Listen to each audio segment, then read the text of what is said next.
Hello viewers, আসসালামু আলাইকুম। Redmi কিবোর্ডে কিভাবে নিজের ছবি অথবা পছন্দের ছবি সেট করবেন আজকে আমি তাই দেখাবো। রেডমি কিবোর্ডে নিজের ছবি অথবা পছন্দের ছবি সেট করার জন্য আপনাকে প্রথমে রেডমি সফটওয়্যারে প্রবেশ করতে হবে। আমি আমার রেডমি সফটওয়্যারে প্রবেশ করতেছি। রেডমি সফটওয়্যারে প্রবেশ করার পর এখানে দেখতেছেন থিম অপশন, এখানে ক্লিক করবেন। আমি এখানে ক্লিক করতেছি। ক্লিক করার পর এখানে দেখতেছেন মাই কাস্টম থিমস, এখানে ক্লিক করবেন। আমি এখানে প্রবেশ করতেছি।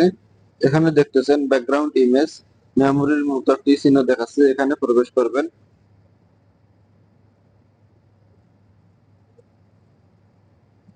আমি এখানে প্রবেশ করতেছি। তারপর সিলেক্ট সোর্স, ক্যামেরা আর গ্যালারি। আপনি যদি সরাসরি ছবি তুলতে চান তাহলে ক্যামেরায় ক্লিক করবেন, আর যদি গ্যালারির কোনো ছবি দিতে চান তাহলে গ্যালারিতে প্রবেশ করবেন। আমি গ্যালারিতে প্রবেশ করতেছি। তারপর এখান থেকে আপনি যে ছবিটি দিতে চান সে ছবিটি খুঁজে নিয়ে সিলেক্ট করতে হবে। আমি এই ছবিটি দিতে চাই, সো এই ছবিটি আমি সিলেক্ট করতেছি। সিলেক্ট করার পর এই ছবিটি ক্রপ করতে হবে, আমি ক্রপ করে নিতেছি। ক্রপ করে নেওয়ার পর এখানে যে ক্রপ অপশন দেখতেছেন এখানে ক্লিক করবেন। আমি এখানে ক্লিক করতেছি, ক্লিক করে ক্রপ করে নিতেছি। এই যে মূল থিমে আমার ছবিটি এসেছে। ছবিটি স্পষ্ট বোঝা যাচ্ছে না, স্পষ্ট বোঝার জন্য নিচে চলে আসবেন।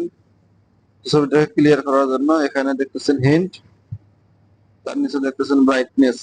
এখানে ব্রাইটনেসের এখানে একটু ব্রাইটনেস কমিয়ে বাড়িয়ে দেখবেন। ব্রাইটনেস কমার পর দেখতেছেন আমার ছবিটি স্পষ্ট বোঝা যাচ্ছে। এগুলো একটু কমিয়ে বাড়িয়ে দেখবেন। তারপর যখন দেখবেন আপনার কাজ শেষ হয়ে গেছে তখন আপনি সেভে ক্লিক করবেন। সেভে ক্লিক করার পর এখানে দেখতেছেন সেভ এন্ড অ্যাপ্লাই। ছবিটি সেভ করার জন্য সেভ এন্ড অ্যাপ্লাই এ ক্লিক করবেন।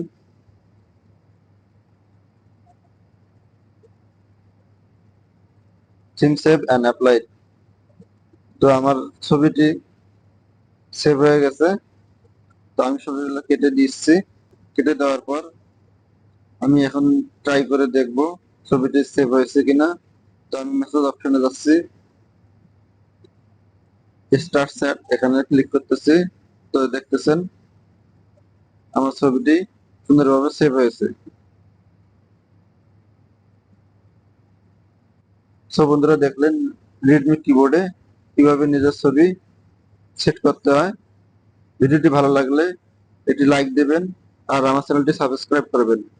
আসসালামু আলাইকুম।